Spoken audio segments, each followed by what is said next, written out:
안녕하세요. 김태훈의 현미한 투자자 방송 시작하겠습니다. 오늘은 SK 하이닉스와 또 삼성전자의 주가 변동에 대해서 좀 말씀을 드리겠는데요. 요즘 최근 들어서 이 반도체 시장의 가장 큰 화두는 인공지능 AI 반도체입니다. 이거를 리드하고 있는 건 엔비디아고, 엔비디아의 주가는 미국 시장에서 사상 최고치를 치고 있는 상황이죠. 그러다 보니 이 인공지능 AI 반도체가 제대로 기능하게 하기 위해서 고기능성 이 HBM이라는 그 메모리 반도체가 필요한데, 이 메모리 반도체를 이 SK 하이닉스와 삼성전자 또 그 미국의 마이크론 테크놀로지가 양산을 하고 있죠. 그런데 여기에 SK 하이닉스는 일찍부터 이런 그 고대역폭 메모리라는 HBM이라는 이 반도체 메모리 반도체를 일찍부터 양산하는데 성공을 했습니다. 그래서 SK 하이닉스가 인공지능 AI 반도체 시장 점유율 1위인 엔비디아의 파트너가 됐고, 삼성전자는 이 HBM 개발에 한 발 늦으면서 그 2등 주자인 AMD의 파트너사가 된 겁니다. 그래서 삼성전자가 SK 하이닉스의 이 메모리 반도체 쪽에서 HBM이라는 가장 핫한 아이템에 대해서만큼은 한 발 늦은 주자가 된 거죠. 그래서 여기서 이 둘 사이의 위치가 역전이 되어버렸습니다. SK 하이닉스는 이 HBM 반도체에 집중적으로 투자를 하면서 이쪽 분야에서 수익을 먼저 좀 고수익을 올리면서 나름대로 이 반도체 분야의 이런 어려운 환경을 좀 벗어나 보려고 노력을 해봤죠. 그리고 실제 작년까지는 이게 그 가장 큰 위기일 때, 지난해 4분기 때 영업이익에서 SK 하이닉스는 영업이익을 흑자로 돌려오는데 성공을 했습니다. 그래서 2023년 글로벌 HBM 시장 점유율을 보면 삼성전자가 38%를 차지하고 있고 SK 하이닉스가 53%를 차지한 걸 볼 수가 있죠. 이거는 이 일반적인 메모리 반도체 시장에서 삼성전자가 1위고, 그다음에 그러니까 SK 하이닉스가 2위를 하고 마이크론 테크놀로지가 3위를 하는 것과는 좀 차이가 나는 그런 시장 분할을 보여주고 있습니다. 여기서 삼성전자의 파트너는 AMD라는 사실이고, SK 하이닉스의 파트너사는 엔비디아라는 게 이러한 결과치를 가져온 것이죠.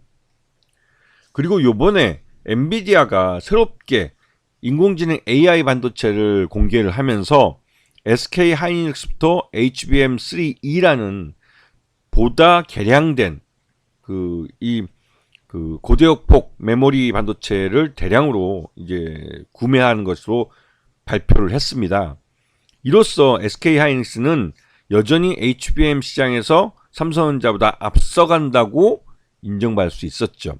하지만 이 막판에 이 엔비디아 CEO는 그 차세대 이 HBM3E에 대해서 SK 하이닉스에서는 8단짜리를 지금 대량 양산을 통해서 납품을 받을 것이고, 지금 현재 삼성전자의 12단짜리 HBM3E를 지금 테스트하고 있다고 발표를 했습니다. 결국은 이 발표가 오늘 주가에서 SK 하이닉스의 급락을 가져왔고, 반대로 삼성전자의 급등을 가져왔죠. 왜?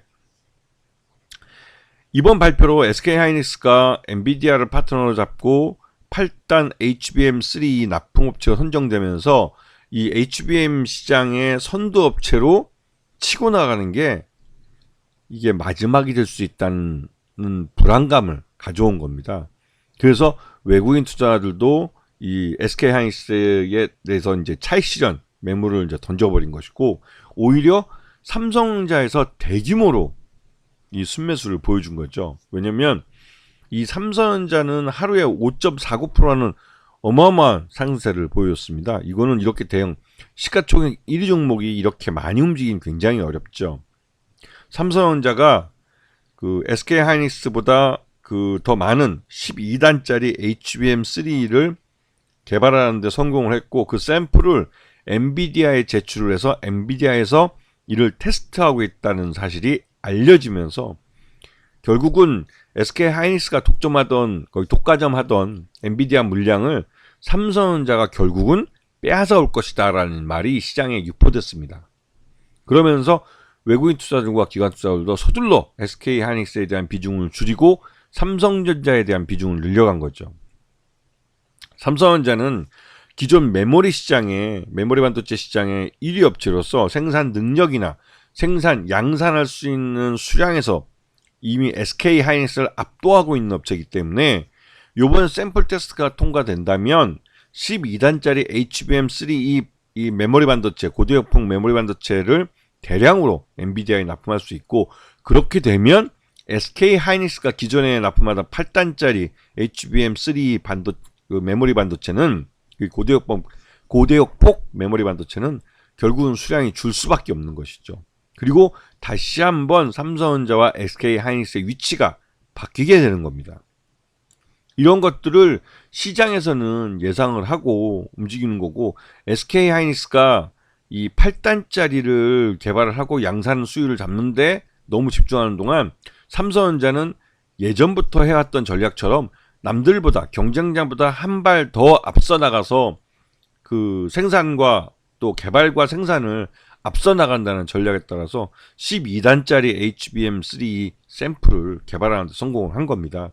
그리고 이를 엔비디아에서 샘플 테스트를 하고 있다는 것은 양산 가능성이 있다는 의미로 알려진 것이죠. 이로써 SK 하이닉스의 오랜 동안, 지난 1년여 동안 보였던 주가 상승은 이제 다음 달 4월 달이면 그 윤석열 정부에서 이 총선이 끝나고 공매도를 다시 허가해 준다고 할 때 SK 하이닉스는 공매도의 재물이 될 가능성이 큽니다. SK 하이닉스는 작년에 9조 원이 넘는 단기 순손실을 받고 4분기 때 영업이익을 흑자로 돌려놨다고 해도 여전히 단기 순손실을 보고 있는 업체입니다. 기본적으로 HBM만 삼성전자에 앞서 있을 뿐 그 외에 범용적으로 생산되는 반도체에서는, 메모리 반도체에서는 이 3위 업체인 미국의 이런 미국 업체에게도 지금 밀리고 있는 상황이죠. 그러다 보니 지금 현재 이 메모리 반도체 시장에서 이 SK 하이닉스의 위치가 굉장히 위험한 상황입니다.